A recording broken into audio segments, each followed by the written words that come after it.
Well, Mr. President, you said that if the Supreme Court said someone needed to be returned, that you would abide by that. You said that on Air Force One just a few days ago, and they said that it must be facilitated. Why don't you just say, isn't it wonderful that we're keeping criminals out of our country? Why can't you just say that? Why do you go over and over? And that's why nobody watches you anymore. You know, you have no credibility. Please go ahead. Bobby Jones here again from Midas Touch Network and Valor Media Group. What you just saw in the clip before was the meeting of two heads of state, the President of the United States and the President of El Salvador. And while on the surface this seemed like a normal, formal meeting between two heads of state, it's really a snapshot of a troubling trend that's been going on for the last 20 years. The last few decades, the world globally has seen a trend in the rise of what we call autocracies. Autocracies, very simply put, is one person that rules over all branches of government. There are no free elections. If elections are held, they're overwhelmingly rigged for the person in power to retain power. Or there is a system to which, even if the person was to leave, like in Russia, they return very quickly to reassert their dominance and to continue their policies. It is quite simply a monarchy with darker tendencies. Now, that being said, the United States, the last 3 months, has been under heavy scrutiny by the rest of the world, and for good reason. With the current administration coming into power, there have been things that lead you down a very distinct path of an autocratic government. How do we know this? Well, let's start with some of history's most recent autocracies and how they came to power.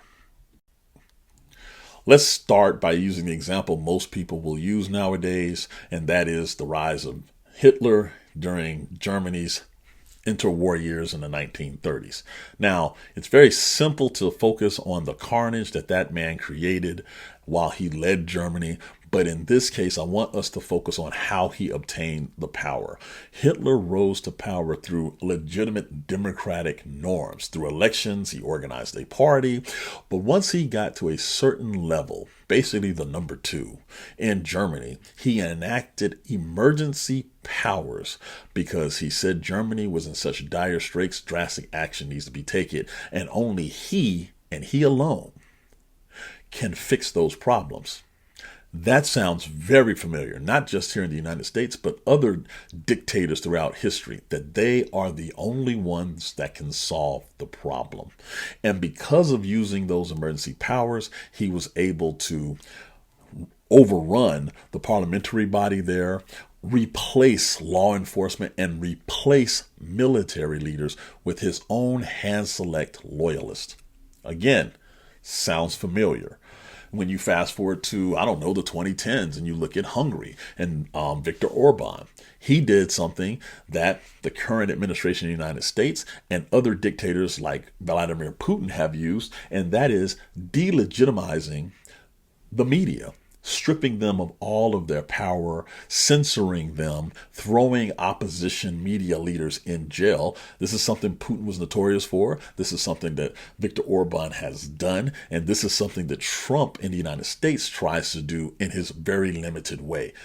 When you can sit there and say fake news, fake news, fake news to any truth, and you have a loud enough megaphone and you repeat it often, eventually the citizens may start to believe you. And then once you have the media neutralized or in your pocket, you can do things like weaken the checks and balances of government, which is what happened in Hungary, which is happening in real time in the United States. And in Hungary's case, they rewrote the election laws, allowing Orban to retain power. It's quite masterful how he's done this. Trump, once again, taking plays from that playbook, is trying to do the same thing. So, for those who don't know, there is a report that comes out every year. I'm going to mention it here and show you guys what I'm talking about. The VDEM report. The VDEM report comes from the University of Gothenburg in Sweden. And in this report, they have thousands of political scientists and subject matter experts that consistently monitor the happenings of government in all the countries of the world. It's unbelievable. It is a very, very urgent and needed project, one of many I'm sure that are out there, but they do it where they have specific metrics to measure democracy versus autocracy. And the United States in the last year has continued to skyrocket in the rise of autocratic behavior. However, that's just a snapshot of something that has been happening now for the last 30 years. According to these subject matter experts, the world has 72% of its population living under autocratic rule. 72%. And when you count the numbers of governments and the different metrics they use, we have returned to a 1985 status of government worldwide, when the Soviet Union was still a thing and the Cold War was still going on. How are they going and looking at these? You can definitely take a look at their website, but I want you to focus on the civil liberties, the reduction of judicial independence, the tolerance of political violence. These things have ramped up. To put these numbers in more stark and relatable terms, there are 91 autocracies versus 88 democracies as of January 1st, 2025.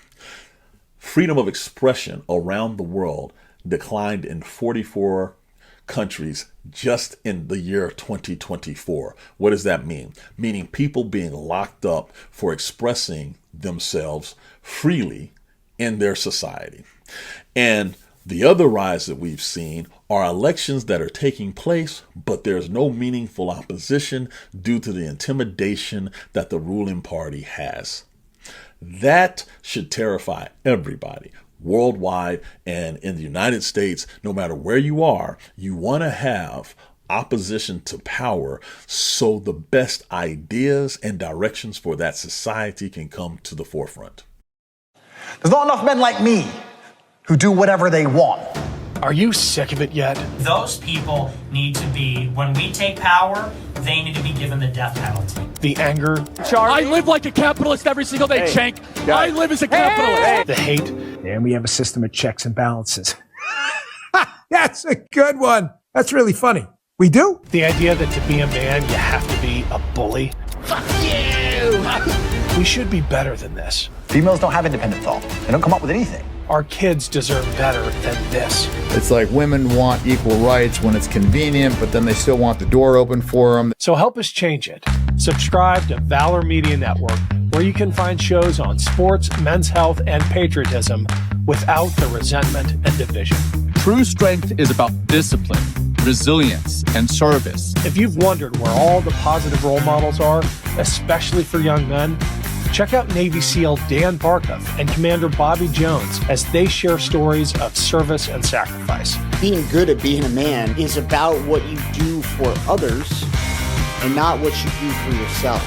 Listen to Jason Kander and co-hosts Ravi Gupta and Adisu Demisi give you the inside track on the politics of sports. I just want to take back what I said about the Bills. No, because in all honesty, your team seems to have gotten the vaccination thing right. Okay. My team seems to be struggling with it. These shows and many more from Valor Media Network prove that you don't have to be an asshole to connect with young men today. Subscribe to Valor Media Network today. Let's look specifically at the United States and how the authoritarian playbook has been brought to the forefront since January 20th of 2025. Let's start with the Supreme Court and how the Trump administration, the chief executive, meaning execute, has chosen not to execute court orders at various levels of government, to include the Supreme Court of the United States. Recently, there was a 9-0 decision that was passed by the Supreme Court of the United States to bring back a mistakenly deported immigrant. We just saw in that first clip I showed you, the President of the United States say he's not going to do it, and then he punted to the El Salvadorian president, and he backed up that decision. That is a direct defiance of the Supreme Court. No efforts made to even try to follow through on the decision. Okay? Another thing that autocrats do, they use military troops whenever possible, right? In this case, as I mentioned before, border patrols, right? All that does is send a message of intimidation, and really it neuters the Custom Border Patrol agents who have trained their entire careers to execute that mission. It's not about just protecting the borders. It's about sending a message. And while that's happening, there have been no increases in judges. There have been no increases of personnel that can properly handle those who are flooding to the border, trying to get asylum. But as I just mentioned, even if they try to get asylum, it looks like that does not work because there is no due process being offered to these people.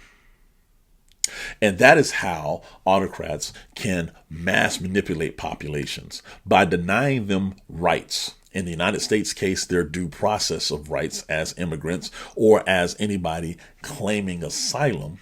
You can then move these people wherever you want, and with no regard to their health, their safety, their families, etc. And to be completely honest, it's a violation not only of American law to treat anybody without due process. It's a violation of human rights as defined by the United Nations.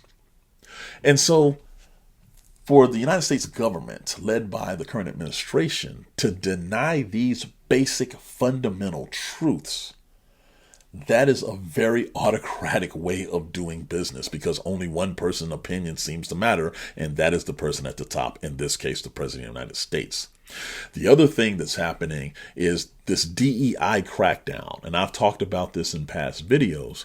Whenever you try to remove a minority group, that is an autocratic behavior that is undeniable. Whether you're talking about the Jews in Germany in the 1930s, whether you're talking about various ethnic and religious groups throughout Europe, throughout its history, or whether or not you're talking about minority groups here in the United States that literally helped build the country. Whenever you try to remove their history and minimize their impact, that is someone trying to convey a message of superiority.